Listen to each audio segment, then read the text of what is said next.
Hi hello welcome to NIN media. Dharmasthala files గురించి మనం చాలా మాట్లాడుకుంటున్నాం కదా ఈ మధ్య కాలంలో. నిజానికి భారతదేశంలో ఆలయాల కేంద్రంగా ఎన్నో ఘటనలు జరిగినప్పటికీ కూడా మనలో పెద్దగా చలనం రాదు. మేబీ మెజారిటీ సమాజం హిందువులే అయినందుకో ఏమో చాలా వరకు ఆలయ కేంద్రంగా జరిగినటువంటి అరాచకాలన్నింటినీ కూడా మనం పెడచెవిన పెడతాం, చూసి పట్టించుకోనట్టే ఉంటాం. ఈవెన్ మన కేంద్ర ప్రభుత్వం ఇవే ఘటనలు కనుక ఒక మసీదులో గాని, ఒక చర్చిలో గాని, ఇతర మత ఆలయంలో గాని జరిగి ఉన్నట్టయితే ఆ ఘటనను ఇప్పటికే ఫారెస్ట్ ఫైర్ లాగా దేశమంతా వ్యాప్తి చేసి ఆ మతం గురించి చాలా నెగిటివ్ ప్రాపగాండా తోటి ఏదో ఒక కుట్రలు పన్నుతూనే ఉండేవాళ్ళు కంటిన్యూస్ అండ్ కాన్స్టెంట్ గా. కానీ ఇక్కడ ధర్మస్థల ఫైల్స్ లో అందుకు భిన్నంగా హిందూ ఆలయంలో జరిగినటువంటి ఘటన కారకంగా ఇప్పుడు కేంద్ర ప్రభుత్వం నోరు మెదపలేకపోతోంది.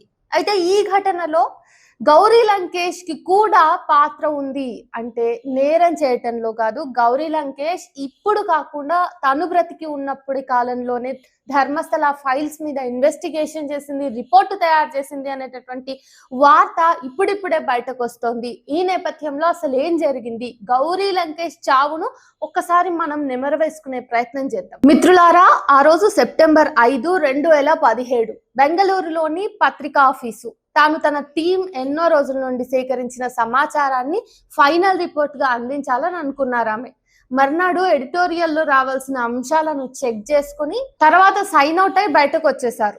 సాయంత్రం తన సోదరి కవిత వాళ్ళ ఇంటికి వెళ్ళి తమకి ఇష్టమైన దిస్ ఈజ్ అస్ షో చూస్తూ కబుర్లు చెప్పుకోవాలని, అక్కడే రెస్ట్ తీసుకోవాలన్నది ఆమె ప్లాన్ అన్నమాట.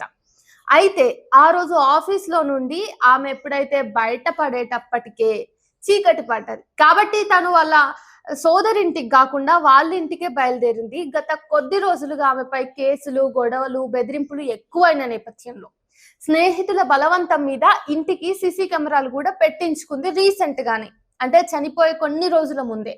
సో నిర్మానుష్యంగా ఉంది ఆమె కాలనీ మొత్తం కూడా. ఆమె తన బిల్డింగ్ వైపు అడుగులు వేస్తుంది. మొదటి బుల్లెట్ తన కుడి భుజాన్ని చీలుస్తూ గోడకు తగిలింది. వెంటనే రెండో బుల్లెట్ కడుపులోకి, మూడో బుల్లెట్ ఏమో వెన్నులోకి చొరబడ్డాయి. నాలుగో బుల్లెట్ ఇంటి గేటును తాకింది. ఇక బైక్ మీద ముఖాలకు మాస్కులతో వచ్చిన ఆ దుండగులు ఆ 55 ఏళ్ల నిరాయుధ మహిళ అంటే గౌరీ లంకేష్ పై బుల్లెట్ల వర్షం కురిపించి చీకట్లోకి మాయమైపోయారు. రక్తపు మడుగులో గౌరీ లంకేష్. ఇది కథ.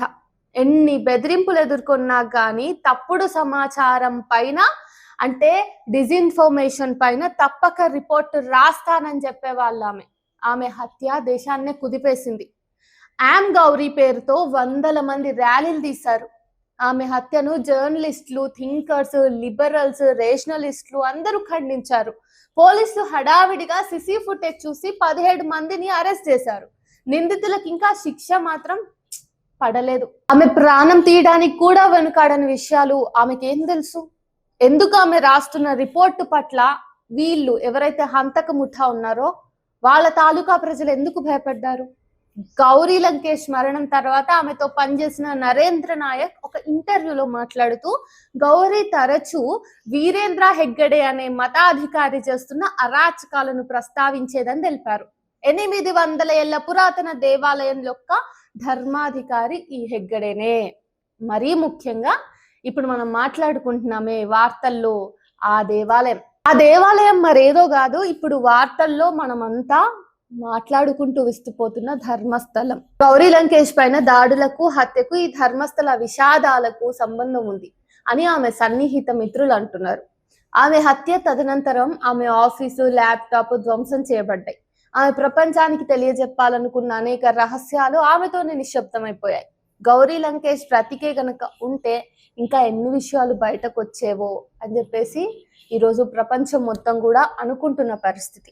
ఏదేమైనప్పటికీ ధర్మస్థల కేసు విషయంలో ఇప్పటికైనా కేంద్ర ప్రభుత్వం చొరవ చూపించాలి. ఇప్పటికైనా మతం పేరుతోటి, దేవాలయాల పేరుతోటి, అది ఏ మతమైనా కానీ, అది ఏ మతానికి సంబంధించిన మందిరమైనా కానీ, వాటి కేంద్రంగా జరిగేటటువంటి హత్యలు, ఆకృత్యాలు వీటన్నింటినీ కూడా ఈ సమాజం, ఈ ప్రభుత్వం పట్టించుకోవాలి.